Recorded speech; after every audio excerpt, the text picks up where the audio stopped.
My name is Olivia Hart, and this is the story of how everything was taken from me.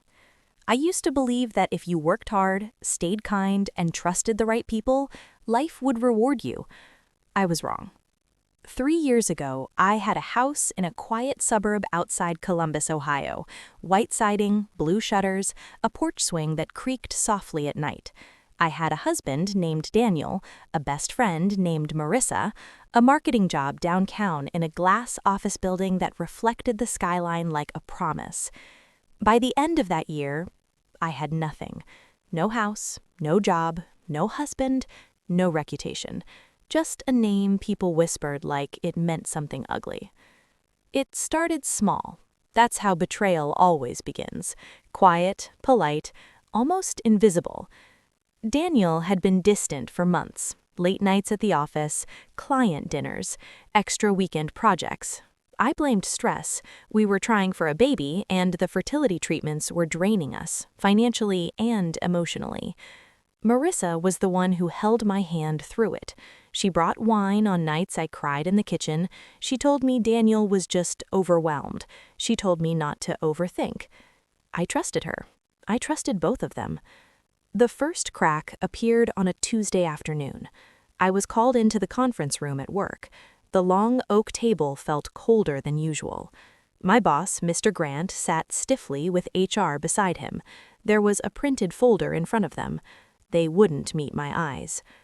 "We've received documentation," Mr. Grant said carefully, "that suggests financial misconduct tied to the Henderson account." I laughed. I actually laughed. There had to be some mistake. I managed that account personally. I was meticulous, obsessive even. HR slid the folder toward me.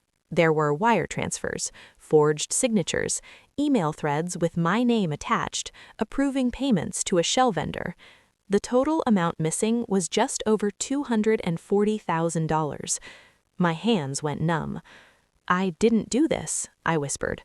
But the emails had my signature line, my login credentials, timestamps matching my work hours. Within 48 hours, I was escorted out of the building in front of my coworkers. By Friday, local news had picked up the story. Marketing manager under investigation for corporate fraud. They showed my LinkedIn profile picture on screen. By Monday, Daniel moved into the guest room. He didn't yell, he didn't accuse, he just looked at me like I was someone he'd never known. Then came the civil lawsuit. The company wanted restitution. My savings were frozen, my bank accounts locked. Daniel claimed he had no knowledge of my secret debts. His lawyer filed for divorce 2 weeks later, citing financial deception and emotional distress. Emotional distress. I remember sitting in the courtroom during the first hearing. The wood benches smelled like old varnish and dust. The judge's voice echoed in that flat, official tone that makes everything feel final. Marissa sat behind Daniel, not next to me, behind him. When I turned around, our eyes met. She didn't look guilty. She looked calm. That's when I started to understand. The forensic audit eventually traced the vendor company to an LLC registered in Delaware. The listed manager was a man named Victor Lane. Victor Lane didn't exist. But the mailing address for the LLC, it was a small office building in Cleveland.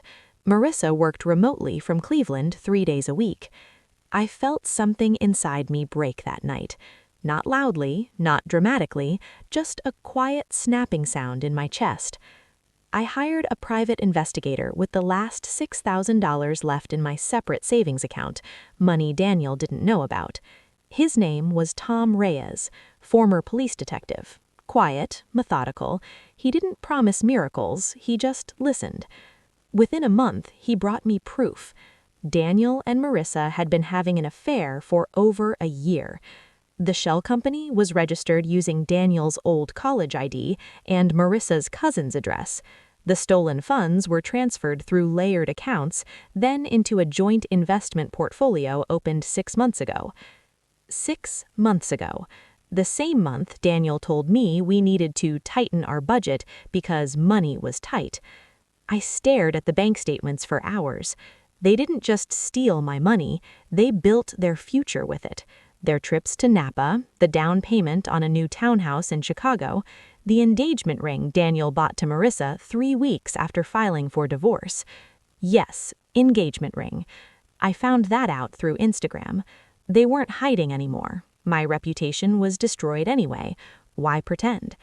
The criminal charges against me were eventually dropped. Insufficient direct evidence. The company quietly withdrew after discovering procedural inconsistencies. They never apologized. But the damage was done. No company would touch me. Google still showed the headlines. My neighbors stopped waving. I moved into a 1-bedroom apartment above a nail salon on the edge of town. At night, I would lie awake and replay every conversation, every smile, every moment Marissa had comforted me while sleeping with my husband. The rage came in waves, hot, blinding. But rage is messy, and I had already lost everything. If I was going to take something back, it wouldn't be through screaming or breaking things. It would be through patience. I started small. First, I rebuilt my name quietly. I took freelance marketing jobs under my middle name. I rebuilt my portfolio from scratch. I avoided social media. I let people forget me. Meanwhile, Tom kept digging. We discovered something Daniel and Marissa hadn't anticipated. Greed makes people careless. They hadn't just stolen from my company. They'd siphoned funds from 2 other clients using the same shell structure. Different vendors, same routing pattern. I compiled everything. Dates, transfers, IP addresses. One evening, I drove past the townhouse they'd just moved into in downtown Chicago. Brick exterior, floor-to-ceiling windows. I watched them through the glass, laughing at the kitchen island. They looked happy, untouched. I didn't feel rage anymore. I felt clarity. Revenge isn't about destruction, it's about balance. The first domino fell 6 months later. I anonymously submitted a detailed financial dossier to the U.S. Attorney's Office in the Northern District of Illinois. I included copies of the layered transfers and highlighted discrepancies in tax filings tied to the investment portfolio. Then I waited. Investigations move slowly, but federal investigations move thoroughly. Meanwhile, I sent a sealed package to Daniel's new employer, an investment advisory firm in Chicago. Inside were certified copies of suspicious transaction reports, along with a simple note: due diligence matters. I didn't sign it. 3 weeks later, Daniel was placed on administrative leave pending internal review. Marissa's freelance consulting contracts began to dry up after a whistleblower complaint flagged her for financial misconduct in Ohio. They didn't know it was me. That was the best part. They started blaming each other. I know because Tom still had sources. The arguments became public. Neighbors overheard shouting. Police were called once for a domestic disturbance. No arrests, just a crack in their perfect glass life. The federal subpoena arrived in early spring. I watched from a cafe across the street as 2 agents knocked on their door. Marissa opened it. Her face drained of color. Daniel tried to stay composed, but his hands trembled. They were escorted out with documents seized. Not arrested yet, but marked. Over the next year, the investigation uncovered over $600,000 in fraudulent transfers across multiple states. They tried to claim ignorance, blame each other, suggest rogue employees. But digital footprints don't lie. IP logs traced activity back to their shared Wi-Fi.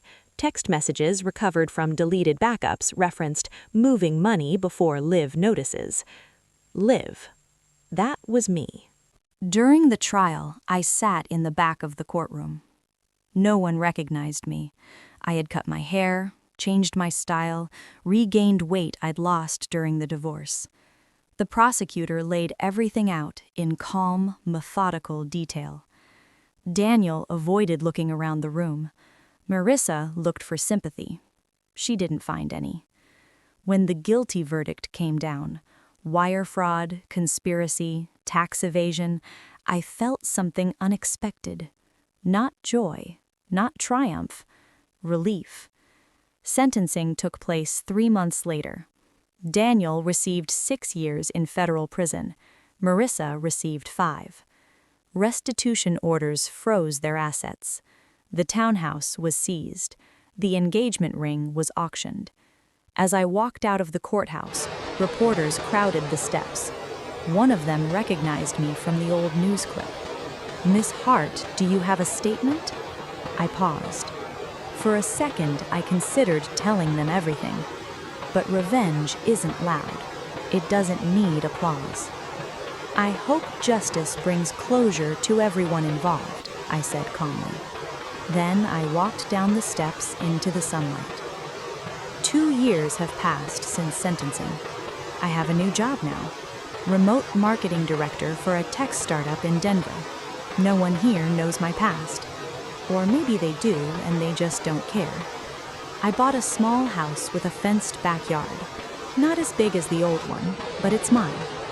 Sometimes, late at night, I think about the porch swing from my old life. I don't miss it. I don't miss Daniel. I don't miss Marissa. What they took from me forced me to see the truth about myself. I wasn't weak. I was trusting. And trust can be weaponized. But so can patience. Last month, I received a letter from a federal correctional facility in Indiana. Daniel's handwriting. I didn't open it. I burned it in the kitchen sink.